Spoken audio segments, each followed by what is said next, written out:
এই ধরনের গরুগুলো আর কি সচরাচর দেখা যায় না সহজে। দেশাল আছে, গির আছে, আসলে এগুলো অনেক বড় বড় গরু। আমার ভিডিওর মেইন উদ্দেশ্য দেখানো। আর এই হচ্ছে সেই বলদ গরুগুলো, তার ক্যাপাসিটি আছে একটু বড় হওয়ার। আসসালামু আলাইকুম, আশা করি সবাই ভালো আছেন, সুস্থ আছেন। কোরবানির আর বেশি দিন বাকি নেই, আগামী 7 তারিখে কোরবানির ঈদ। আর যেহেতু আজকে আমার ছুটির দিন ছিল, তো ভাবলাম একটি খামার থেকে ঘুরে আসি। তো এই খামারটির নাম হচ্ছে ঢাকা এগ্রো। আর এই খামারটি আমি অনেক আগে থেকেই চিনি। এই খামারে যত গরু আছে ম্যাক্সিমামই বড় গরু। আর এখানে অনেক ধরনের সুন্দর গরু আছে, যেই ধরনের গরুগুলো আর কি সচরাচর দেখা যায় না সহজে। আর এই ধরনের বড় বড় গরু আসলে ক্যামেরা দিয়ে বোঝানো সম্ভব না। এখানে যে গরুগুলো আছে আমার মনে হয় এগুলোর ওয়েট 500 কেজির বেশি বা তার আশেপাশে হওয়ার কথা। আর এখানের কালেকশন মাসাল্লাহ অনেক সুন্দর। যেমন ভিডিওর শুরুতে যে বলদগুলো দেখিয়েছি এগুলোর হাইট মাসাল্লাহ অনেক বেশি, আমার থেকেও প্রায় বেশ ভালো পরিমাণে ওচা গরুগুলো। যেমন এখানে দেশাল আছে, গির আছে, অথবা শাহিওয়াল গরু তো থাকবেই অবশ্যই, কারণ বড় বড় গরু যেহেতু।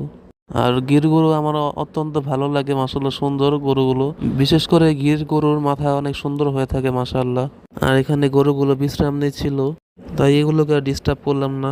আর আমি আবারও বলবো, গরুগুলো ভিডিওতে হয়তো দেখতে ছোট লাগছে, কিন্তু মাসাল্লাহ এগুলো অনেক বড় বড় গরু। আর এখানে একটা গরু আমার খুবই ভালো লেগেছে, যেটা আমার ভিডিওর মেইন উদ্দেশ্য দেখানো।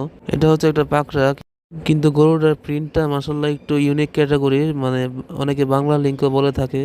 আর এই হচ্ছে সেই বলদ গরুগুলো। এগুলোর হাইট মাসাল্লাহ অত্যন্ত বেশি, মানে কি বলবো, এত হাইট ওলা গরু আমি খুবই কম দেখেছি।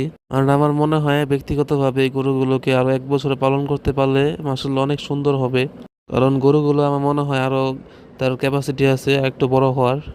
এগুলোকে মেবি হরিয়ানা জাতের গরু বলা হয়, অথবা উলবাড়িও হতে পারে, আমি শিওর না। তবে যেই জাতেরই হোক, গরুগুলো মাসাল্লাহ অত্যন্ত সুন্দর। আর হ্যাঁ, ভিডিওতে অনেকেই কমেন্ট করতে পারেন যে গরুগুলোর দাম কেন জানালাম না, কারণ আমি গিয়েছিলাম সকালের টাইমে, আর সকালে কেউ ছিল না খামারে দাম বলার মতো। ভিডিওর মাঝখানে একটি কথা বলতে চাই, যারা যারা আমার চ্যানেলটি সাবস্ক্রাইব করেন নাই, আমি দেখলাম যে ম্যাক্সিমাম অনেক মানুষই আমার চ্যানেলটি ভিডিও দেখছেন কিন্তু সাবস্ক্রাইব করছেন না। তো আমি সবাইকে বলবো আমার চ্যানেলটি অবশ্যই সাবস্ক্রাইব করবেন এবং পাশে থাকা বেল আইকনটি দিয়ে রাখবেন, আমার দেওয়া সকল ভিডিও আপনাদের কাছে পৌঁছে দেয় সবার আগে। আর আমি ইনশাল্লাহ চেষ্টা করবো সামনে হাটের ভিডিও দেওয়ার। আর অস্থায়ী হাটগুলো এখনো সেরকম ভাবে বসতে পারেনি, কারণ বৃষ্টি অথবা বরি আবহাওয়া আছে। ঠিক মতো বসলে ইনশাল্লাহ চেষ্টা করবো ভিডিও দেওয়ার। তো ভিডিওতে চলে আসি। এখানে মাসাল্লাহ খুব সুন্দর সুন্দর পাকড়া গরু ছিল। তো গরুগুলো যেহেতু শুয়ে আছে সেহেতু এগুলোর সাইজ এত ভালোভাবে বোঝা যাবে না। আর এগুলো হচ্ছে গির অথবা দেশাল জাতের গরু। এগুলো মাসাল্লাহ খুবই ডিমান্ড থেকে এগুলো কোরবানিতে।